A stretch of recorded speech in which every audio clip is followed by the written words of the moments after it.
দর্শকবৃন্দ, আসসালামু আলাইকুম। আশা করি আপনারা ভালো আছেন।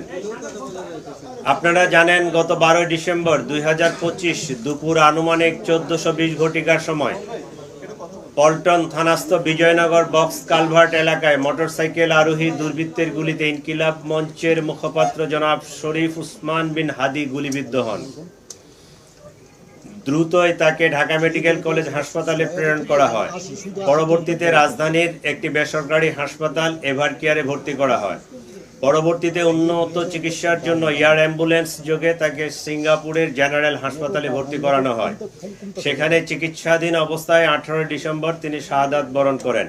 ইন্না লিল্লাহি ওয়া ইন্না ইলাইহি রাজিউন। আমরা তার বিদেহী আত্মার মাগফিরাত কামনা করি। আল্লাহ তাকে জান্নাত নসিব করুক এবং তার পরিবারকে এই শোক সইবার মতো শক্তি ও সামর্থ্য দিক।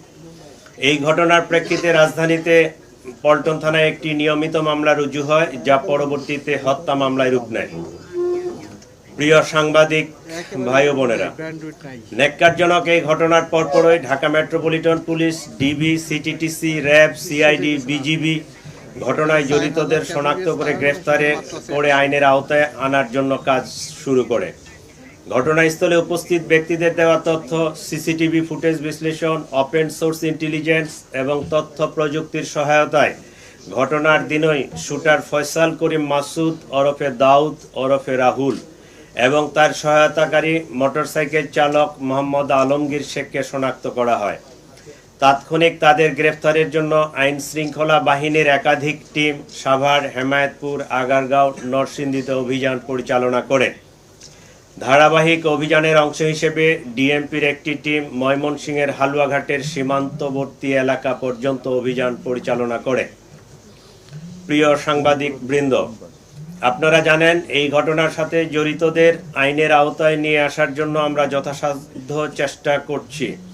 ইতিমধ্যে সংশ্লিষ্ট মামলাটি নিবিড় তদন্তের জন্য ঢাকা মহানগর গোয়েন্দা পুলিশের নিকট হস্তান্তর করা হয়েছে। তদন্তকালীন এ যাবৎ এ ঘটনা সংগঠনে পরিকল্পনায় অংশগ্রহণ, ঘটনায় ব্যবহৃত অস্ত্রগুলি লুকানোর সাথে জড়িত, ঘটনার মূল দুই হোতাকে পলায়নে সহায়তাকারী সহ মোট 11 জনকে আমরা গ্রেফতার করতে সক্ষম হয়েছি।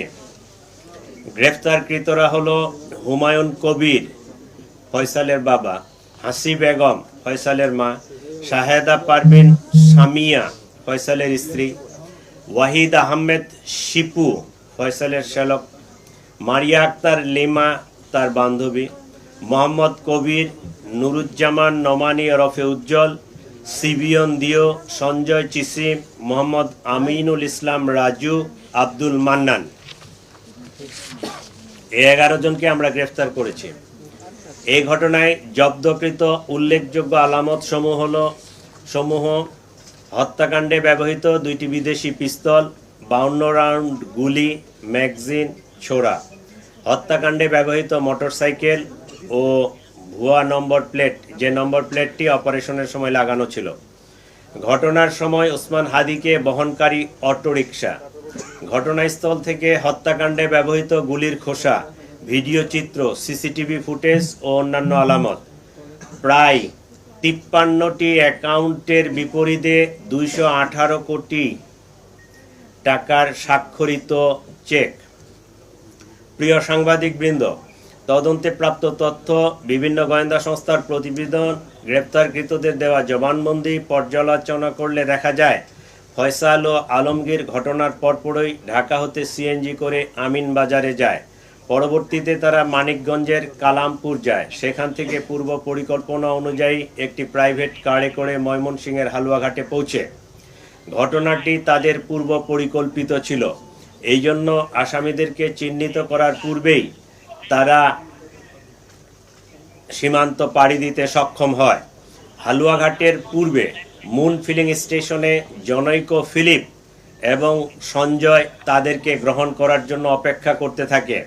ফিলিপ তাকে সীমান্ত পার করে ভারতের মেঘালয় রাজ্যে জনৈক পুত্তির নিকট হস্তান্তর করে।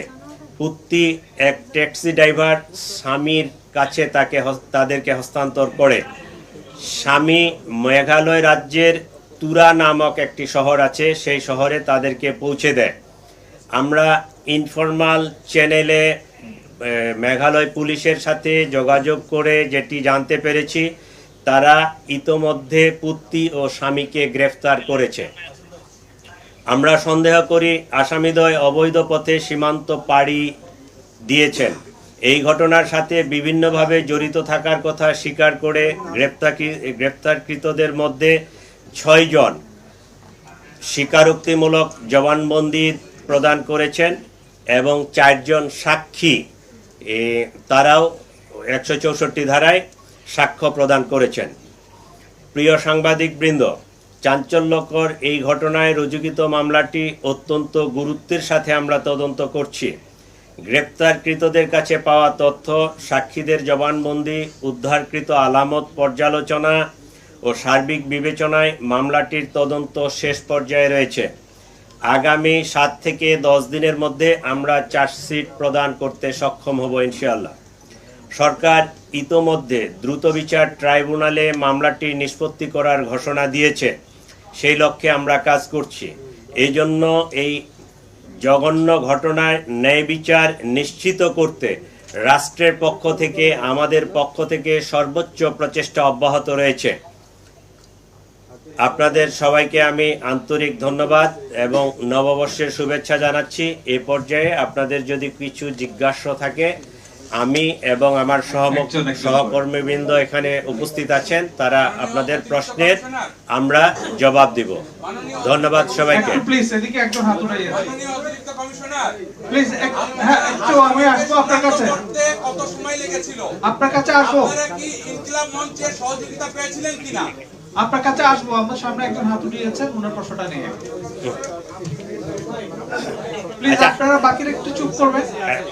আমি যতদূর পারবো সকল প্রশ্নের উত্তর দিব। আপনারা ধৈর্যচ্যুতি ঘটাবেন না। আপনারা একজন একজন করে প্রশ্ন করেন। আমাদের যা জানা আছে, আমার এখানে হাইড অ্যান্ড সিক করার কিছু নাই। আমরা যতটুকু জানি, যতটুকু বলা সমীচীন মনে করব, এই তথ্যটুকু আপনাদের সাথে শেয়ার করব। একজন একজন করে বলেন প্লিজ।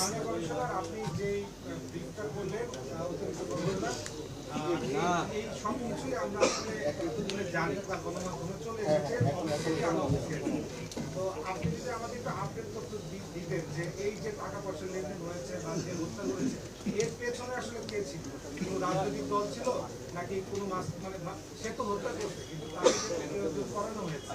আপনারা অনেকজনকে আসামি অ্যারেস্ট করেছেন, তারা জড়িত থাকবে না নিয়ে কন্ট্রোভার্সি আছে। তো যাই হোক, আপনারা জেনেছেন কিনা যে এটার পেছনে রাজনৈতিক দল বা বড় কোনো সংগঠন? একটা প্রশ্ন শেষ করতে দেন। কাল রাতে কমিশনার মহোদয় বলেছেন যে এটার পিছনে অনেকের নাম উঠে এসেছে।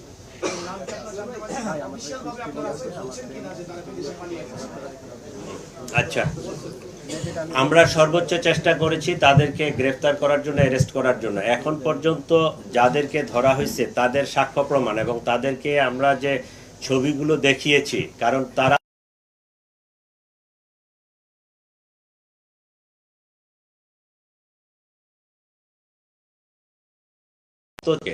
এবং তারা যাদেরকে পার করেছে তাদের ভাষ্যমতে এরা পালিয়ে যেতে সক্ষম হয়েছে। এটা ধরা পড়ে নাই।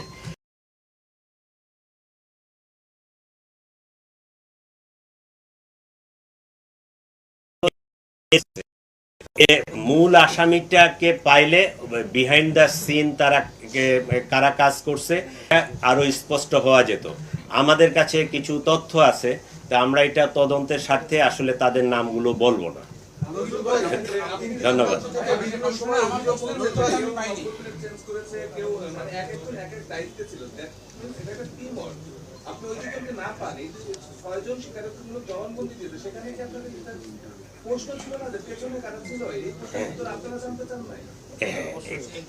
এটা আমরা জানতে চেয়েছি যে নাম্বার প্লেট চেঞ্জ করছে ওর বাবা, অস্ত্রের পোটলা রাখছে ওর মা, এটা নিয়ে গেছে তার বোনের বাসায়, ওখান থেকে তার শ্যালক, তার এক বন্ধু।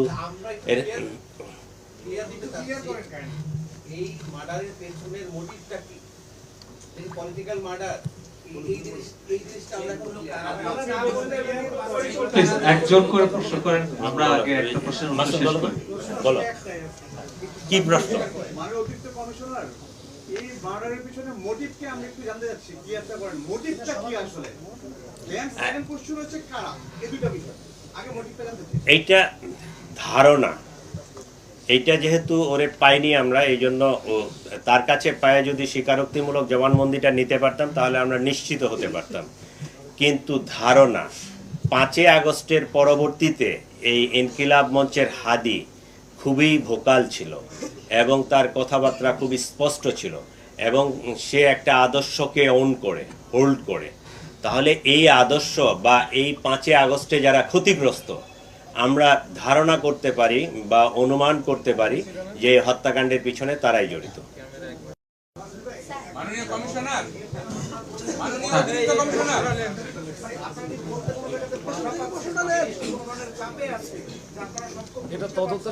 না আচ্ছা একটু নাই মোহাম্মদ শফিকুল ইসলাম কমিশনার, আপনার টাকার বিষয়টি বারবার আমরা প্রশ্ন করছি, বলছেন না যে এতগুলো চেক কোথা থেকে আসলো, কারা দিয়েছে, আচ্ছা একটু একটু এটা আমি বলি, এই এতগুলো চেক কে দিয়েছে বিষয়টা এরকম না। ওই যে ফয়সালের 3টা আইটি ফার্ম আছে, ওই আইটি ফার্মের নামে অনেকগুলো ব্যাংক অ্যাকাউন্ট আছে, এই ব্যাংক অ্যাকাউন্টের চেক এগুলো। কিন্তু চেকগুলো দেখা যায় যে চেকগুলো সিগনেচার করা, কিছু কিছু চেকে টাকার অ্যামাউন্ট বসানো আছে, কিছু কিছু চেকে টাকার অ্যামাউন্ট বসানো নাই। এই চেকের ফিগার, এটা টাকা বলতে ক্যাশ টাকা না, এটা চেকের ফিগার। ওই যে সিগনেচার করা চেকগুলো, এই চেকগুলোতে কোনটাতে কত অ্যামাউন্ট বসানো আছে, কিছু ব্ল্যাঙ্কও আছে। এইটা সাম আপ করার পরে দেখা যায় যে 218 কোটি টাকার চেক। আচ্ছা, সবাই প্রশ্ন করেন না, একজন একজন করে করেন। একটা প্রশ্ন করলে এটার উত্তর দিলে আপনারা সকলেই শুনতে পাবেন। মামলাটা সরাসরি তদন্ত করতেছে